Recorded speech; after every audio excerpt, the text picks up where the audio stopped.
Chicos, bienvenidos a la lección número 12 de la clase de menores titulada Victoria en la derrota. Dios le concede la victoria a Sansón. Nuestra cronología bíblica la encontramos en el Antiguo Testamento, Jueces capítulo 16, versículo 23 al 31. Nuestro versículo para memorizar. Gracias a Dios que nos da la victoria por medio de nuestro Señor Jesucristo. Primera de Corintios capítulo 15, versículo 57. Nuestro mensaje: la victoria es un regalo de Dios, no un producto de nuestra fortaleza. ¿Has tenido algún mal hábito que has deseado abandonar? ¿Notaste que en ocasiones parecía tomar control de ti? Tal vez descubriste que una vez que le pediste ayuda a Dios, reconociendo que no tenías control de la situación, Él te escuchó. Un hombre fuerte pero de triste semblante estaba parado junto a una de las paredes del templo de Dagón. La ciudad era Gaza y la ocasión era uno de los muchos festivales y celebraciones que ocupaban la vida de los filisteos. El prisionero invidente permanecía allí, como si analizara el espacio, pero mentalmente recordaba otros tiempos que había pasado en aquella ciudad.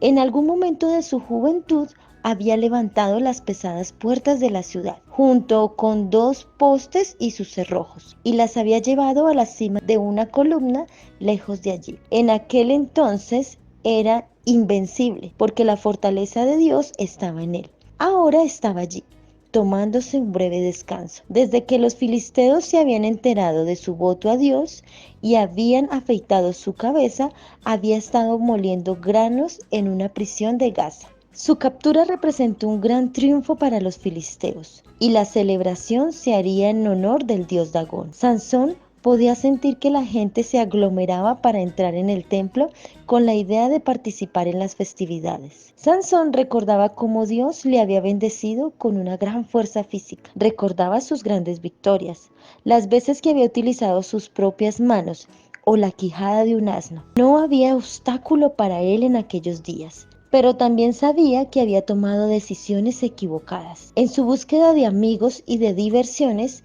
hizo lo contrario de lo que deseaban sus padres. Gradualmente sus elecciones se volvieron más importantes para él que la voluntad de Dios. Ahora se encontraba ciego y desamparado, esclavo de sus enemigos. Como lo habían capturado los filisteos, estaban convencidos de que su Dios era más poderoso que el Dios de Sansón. Sansón suspiró y se apoyó en una columna, colocando uno de sus grandes brazos alrededor de la misma. Extendió su otro brazo para calcular cuán lejos estaba la siguiente columna. Lamentablemente, imaginó la escena a su alrededor. La mayoría de la gente cantaba y bailaba, celebrando la manera en que Dagón había entregado en sus manos a Sansón, el líder del pueblo del Dios Altísimo. Mucha gente había asistido aquella noche al festival de la ciudad de Gaza. Sansón podía escucharlos. A los jóvenes les gustaba subirse a la terraza y observar desde allí las festividades. Por lo menos habían allí 3,000 personas. Parecía como que todo el pueblo estaba dentro de aquellas 4 paredes. Sansón dejó de sentir lástima de sí mismo. Sabía que él se había buscado todos aquellos problemas. Sentía dolor por las burlas que escuchaba. Se burlaban del Dios que lo había escogido a él y lo había hecho fuerte. El Dios que le había pedido que destruyera a los filisteos. De repente, en medio de la fiesta, Sansón sintió que Dios escuchaba su súplica silenciosa. Querido Dios, cuando me hiciste fuerte pensé que podía hacer lo que quería. Qué equivocado estaba. No pude derrotar a tus enemigos, pues hice mal uso de la fuerza que me diste. Ahora ellos me han derrotado. Por favor, Dios, usa una vez más mi débil y malogrado cuerpo. Gana una última victoria para demostrar que tú eres Dios. Sansón podía sentir la presencia de Dios. Sabía que aún lo amaba y que lo había perdonado. Ahora, a través de la debilidad de Sansón, Dios demostraría su poder. Ayúdame, por favor. Pidió Sansón al joven que había sido asignado para guiarlo desde la prisión al templo. Estoy cansado.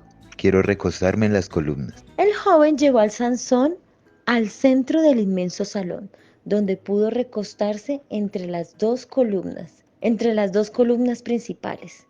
Todo el mundo podía verlos desde cualquier lugar del templo. Sansón oró nuevamente Entonces empujó con todas sus fuerzas. Lentamente las inmensas columnas comenzaron a desmoronarse. El templo se agitó cuando las paredes se colapsaron. Todos los que estaban en el tejado se cayeron sobre quienes se encontraban abajo. Gobernantes y gente del pueblo, junto con Sansón, fueron sepultados por las pesadas ruinas. Una vez más, Dios había ganado la victoria. A pesar de la debilidad de carácter que había demostrado Sansón, Dios nunca dejó de amarlo. Y cuando en medio de su impotencia y humillación le pidió a Dios la victoria, Dios le respondió una vez más. La doctrina clave para entender la lección es la creencia fundamental número 22, la conducta cristiana. Para que el Espíritu vuelva a crear en nosotros el carácter de nuestro Señor, participamos solamente de lo que produce pureza, salud y gozo cristianos en nuestra vida. La cita de Elena G. de White para reforzar la lección la encontramos en Patriarcas y Profetas, capítulo 54, página 551. Aquellos mismos a quienes Dios desea usar como sus instrumentos para una obra especial son los que con todo su poder Satanás procura extraviar. Pero nadie necesita ser vencido. La próxima semana veremos la lección titulada El imán de Dios. Ruth permanece con Noemí. Espero que les haya gustado la lección. Nos vemos la próxima clase. Chao, chicos.